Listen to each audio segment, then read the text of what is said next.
Xoş gördük hər birinizi dəyərli dostlar, dəyərli izləyicilər. Bugün qidalanma zamanı doğru bilinən yanlışlardan danışacağıq. Hansı doğrular ki var, biz onu edərkən əslində səhv eləmiş oluruq. Bugün bu məsələyə toxunacağıq. Studiyamızın qonağı qastroloq Tərlan Qasımovdur. Xoş gördük. Xoş gördük. Necəsiz doktor? Çox sağ olun, var olun. Doktor, ac qarnına limonlu su içmək mədə bağırsaqlarımızı həqiqətən təmizləyirmi? Ac qarnına limonlu su içmək təbii ki, burada mədənin yolub təmizlənməsindən söhbət getmir. Burada mədə turşuluğunun tənzimlənməsində bir rolu vardır. Turşuluq belə deyək, qismən artır. Bu gün ərzində həzmsizlik aradan götürür. Qidanın rahat həzm olunmasına şərait yaradır. Eyni zamanda ac qarnına limonlu su içmək bağırsaq mikroflorasına müsbət təsir göstərir. Bağırsaq peristaltikasını yaxşılaşdırır. Xüsusən ilıq halda suyun içilməsi bağırsaq peristaltikasını artırır ki, bu da qəbizliyi olan insanlara xüsusi fayda verir. Yəni bağırsağın kinetikasını, mədənin turşu ifrazının tənzimlənməsində, mədə-bağırsaq motorikasında bir əhəmiyyət daşıyır, müsbət təsir göstərir. Bəs yeməkdən sonra limonlu suyun içilməsinə olan münasibətiniz necədir? Yeməkdən sonra da limonlu su içmək olar. Bu da yenə də həzm prosesinin rahat getməsinə, həzmi yaxşılaşdırıcı bir təsiri ola bilir. Yeməyin yanında misal üçün meyvə şirələri, kompotun içilməsi bu əbəs yerə deyil. Bunlar hamısı mədənin normal şirə ifrazına zəmin yaradır ki, bu da mədə artıq qidanı həzmə hazır olur, normal həzm gedir mədədə. Bəs limonlu su kimlərə olmaz? Limonlu su əsasən hiperasit qastritli xəstələrə olmaz, mədə peptik yara xəstəliyi olanlara olmaz. Yəni burada qida borusu, mədə və 12 barmaq bağırsağın yaraları peptik yara adlanır. Reflux xəstələrinə ziyan edər, diafraqmal yırtığı olanlara ziyan edər. Yəni turşuluğun artması ilə gedən mədə xəstəliklərinə, həmçinin duodenal xoralara ziyan edər.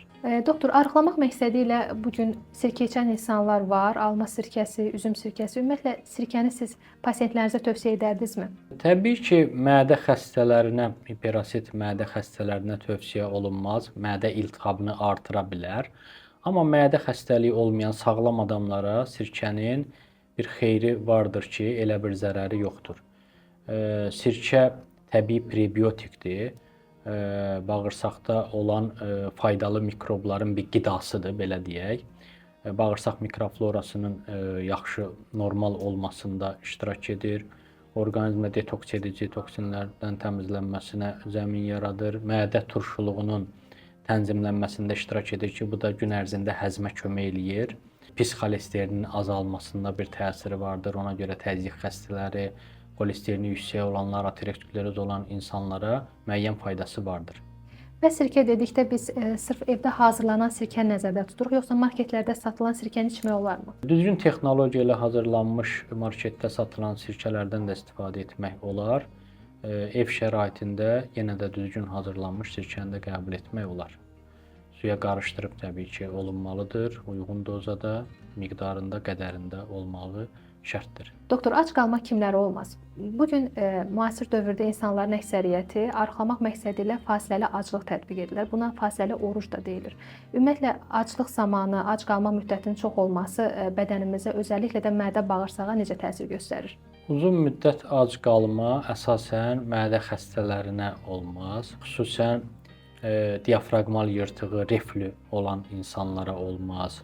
Hiperasit mədə xəstəlikləri, Helicobacter pylori qastriti, B-tip qastritlər, sonra peptik xora xəstəliyi, mədə və 12 barmaq bağırsağın yara xəstəliyi, eroziv qastritlər, yəni xüsusən mədə xəstəliyinə uzun zaman ac qalmaq zərərdir ki, bu zaman mədə turşuluğun konsentrasiyası artır və bu da mədə iltihabını biraz da artırır. SIBO olanlar, məsələn, bağırsaqlarda aşırı miqdarda qaz toplanması olanlara da uzun zaman ac qalmaq da zərərlidir. Normadan artıq qidalanmaq da zərərlidir. Sonra qəbizliyi olanlara uzun zaman ac qalmaq mənfi təsir edər ki, bu peristaltikanı yavaşladır. Aclıqla müalicə, fasiləli oruc tutma bu uzun zamanlardan bəri istifadə olunan metoddur. Lakin bu qaydasında olunmalıdır, düzgün olunmalıdır. Gün ərzində ən azı bir dəfə qidalanmaq məsləhətdir. Zülalla, liflə zəngin qidalardan istifadə etmək, tam taxıllı çörəkdən az miqdarda istifadə etmə. Yəni zülalla zəngin qidaların istifadəsi və gün ərzində bol su içmək tövsiyə olunur. Minerallarla, vitaminlərlə zəngin qidalanmaq tövsiyə olunur. Məsələn, konkret rasionda hansı qidalar olmalıdır? Ət yemək mütləq olması lazımdır, yumurtanın mütləq olması lazımdır, təzə pendir olması lazımdır, tərəvəzin olması lazımdır və tam taxıllı çörəyin olması lazımdır.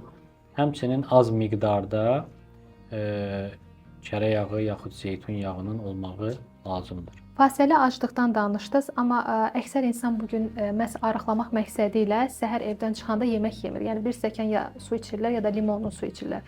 Ümumiyyətlə səhər yeməyindən imtina olunması, səhər yeməyi yeməmək insanı həqiqətən arıqladırmı? Xeyr, arıqlatmaz. Səhər yeməyi çox vacibdir, mütləqdir. Səhər yeməyinin biraz gec, məsəl üçün səhər saat 11 radələrində yeyilməsi daha məsləhətdir. Burada insanı yalnız o zaman kökəldə bilər ki, səhər yeməyində çox şəkərli qidalar istifadə olunarsa, normadan artıq yağ qəbul olunarsa, yüksək kalorili kolbasa yaxud qızartma bir xörək qəbul olunarsa, bu insanı kökəldə bilər.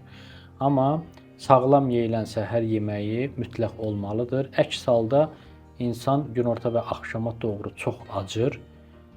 Axşam saatlarında onu ödəmək üçün normadan artıq yemək yeyir. Bu daha da insanın kökəlməsinə şərait yaradır. Yəni gündəlik enerji təminatının 25%-ni səhər yeməyi ödəməlidir. Bu belə də olmalıdır. Sağlıqlı səhər yeməyi olmağı məsləhətdir. Burada gerkules sıyığı, təzə pendir, yumurta, tərəvəz, göyərti və tam taxıllı çörək bunların istifadə olunması məsləhətdir. Doktor, bayaq yağlardan danışdınız. Ümumiyyətlə son dövrlər yağlarla bağlı fikirlər ziddiyyətlidir. Bəzi insanlar deyir ki, yağ insanı kökəldir, bəzi insanlarsa əksinə yağın faydalı olduğunu bildirir. Ümumiyyətlə yağ bizi kökəldirmi, yağ yeməməliyikmi? Bununla bağlı fikirlərinizi bilmək istərdim. Yağ çox vacib bir qidadır. İnsanın gündəlik rasionunda sağlıqlı yağın olması vacibdir. Yağ insanın əsas enerji təminatlarından biridir. Sadəcə burada faydalı, xeyirli yağlardan, orqanik yağlardan söhbət gedir ki, bu da təmiz kərə yağı, təmiz zeytun yağı hesab olunur. Əsasən doymuş yağlar, belə deyək, margarin tipli yağlar, yaxud palma yağı, digər kimi doymuş yağlar, bunların bir zərəri vardır. Kökəlmə, arıqlama məsələsinə gəlincə, əsas olan insanın itirdiyi enerjinin, qazandığı enerjinin üzərində olmasıdır. Yəni insan normadan artıq yeyə bilər, amma onu aktiv hərəkətlə, idmanla, fiziki hərəkətlə xərclədiyi enerji qazandığının üzərindədirsə, onun bir problemi olmaz və insanın arıqlamasına səbəb olar ki, kökəlməsinə səbəb olmaz. Yəni yediyimiz yağı biz yandırsaq, əslində heç bir zərəri yoxdur. Bəli, yediyimiz yağı yandırsaq bir zərəri yoxdur. Bəs quyruq yağını vurğulamadınız. Quyruq yağı olarmı yemək? Quyruq yağı əslində xolesterin yoxdur. Quyruq yağında pis xolesterin yoxdur. O baxımdan quyruq yağı ən təbii, ən xeyirli bir yağ hesab oluna bilər və rahatlıqla da, güvənliklə də istifadə oluna bilər. Bəs təzyiqi qaldırma məsələsi doğrudurmu? Təbii ki, quyruq yağında pis xolesterin yoxdursa, bunun təzyiqi qaldırması söhbəti də mifdir, yanlışdır. Yəni təzyiqi qaldırmır. Xeyr. Növbəti sualımız yəqin ki, kişilər üçün çox maraqlı olacaq. Spirtli içkilərin qarışdırılması ilə bağlıdır. Maraqlıdır doktor, hansı spirtli içkiləri qarışdırmaq insanı zəhərləyə bilər? Ümumiyyətlə, spirtli içkiləri qarışdırmaq məsləhət deyil. Amma ən riskli, ən zərərli ola bilər, insanda zəhərlənmə verə bilər, şərabla arağın qarışdırılması çox insana, belə deyək, yan təsir verib, zəhərlənmə əlamətlərinə səbəb ola bilər.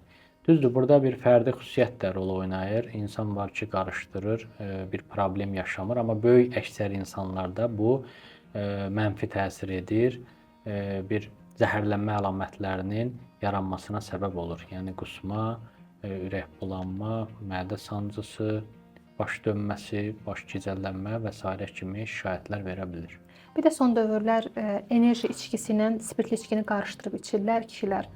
Bəs bu içkilərin qarışımı necə təsir göstərir? Təbii ki, energetik içkilər bol kofeinlə, taurinlə zəngin olduğuna görə təhlikdə də çox zərərlidir.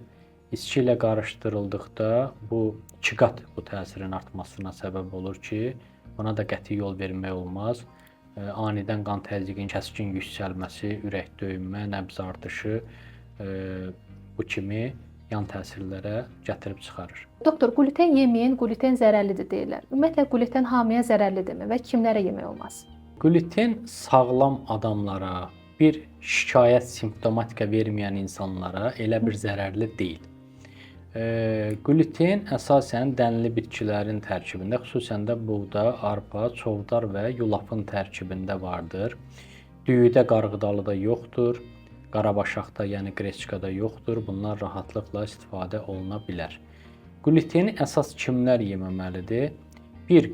Glutenin toksik allerjik reaksiya verdiyi çölyak xəstəliyi dediyimiz gluten enteropatiyası olan xəstələr, bəli, bunlar qəti şəkildə ömrünün axırına kimi glutensiz diyet saxlamağa məcburdur. 2. Çölyak xəstəliyi olmayan, amma gluten intoleransı, gluten həssaslığı olan insanlar. Bunlar gluteni yedikdə qarında şişkinlik, qarın ağrısı, köp, həzmsizlik bu kimi şikayətlər olur. Bunlar da yeməməyi məsləhətdir. Amma kimdə ki bunların heç biri yoxdur, gluteni qəbul etdikdə bir şikayət, simptom yaşamırsa, bunlara elə bir zərəri olmaz. Misal üçün, buğdanın əsas tərkibində gluten vardır. Yəni, bütün dünyada süfrədə birinci ortaya qoyulan çörəkdir. Yəni, bütün dünyada süfrəyə birinci çörək gəlirsə, bu bəs yerə deyil. Yəni, buğdanın tərkibində, çörəyin tərkibində olan B vitamini heç nədə yoxdur. Yəni, B vitamini ən zəngin taxıl məhsullarıdır. Yəni, demək ki, çörəyin gündəlik rasiona bütün dünyada qəbul olunması bir fayda vardır ki, bu yəni belədir. Sadəcə düzgün texnologiya ilə çörəyin bişirilməsi şərtdir. Mayanın, yəni indi xüsusən şəhər yerlərində normadan artıq maya ilə çörəklər şişirdilir. Bunlar insanlara köp şişkinlik yaradır. Son dövrlər sübut olunmuşdur ki, qarında şişkinliyin, köpün əsas səbəblərindən biri müasir texnologiya ilə bişirilən çörəklərdir. Normadan artıq maya vurulan və s. yəni düzgün bişirilməyən çörəklər bu cür simptomlar verir. Dünyada ən xeyirli qida vasitələrinin sırasında buğda düzərçisinin adı var. Yəni ən xeyirli 10 qidanın içində ilk sıralamada buğda düzərçisi yer alır həmin sırada. Yəni buğda düzərçisi ilə vaxtilə belə deyək, sonsuzluğun müalicəsində belə, yəni güvənliklə istifadə olunan bir qida mənbəyi kimidir. Yəni bu baxımdan qədərində istifadə olunması məsləhətdir. Təşəkkür edirəm doktor, sualları cavablandırdınız. İzləyicilərimizə bildirmək istəyirəm ki, bugün Tərlan bəy ilə birlikdə qidalanma ilə bağlı doğru bildiyimiz yanlışlardan danışdıq. Maraqlı bir müsahibə oldu. Növbəti bir müsahibəmiz daha olacaq. Əgər sizi maraqlandıran suallar olarsa, şərh bölümümüz açıqdır, buyurub yaza bilərsiniz. Həkimlə də əlaqə saxlamaq istəsəniz, əlaqə nömrəsini aşağıda qeyd etmişik. Belə, təşəkkür edirəm Tərlan bəy. Növbəti müsahibədə görüşərik. İnşallah. Sağ olun.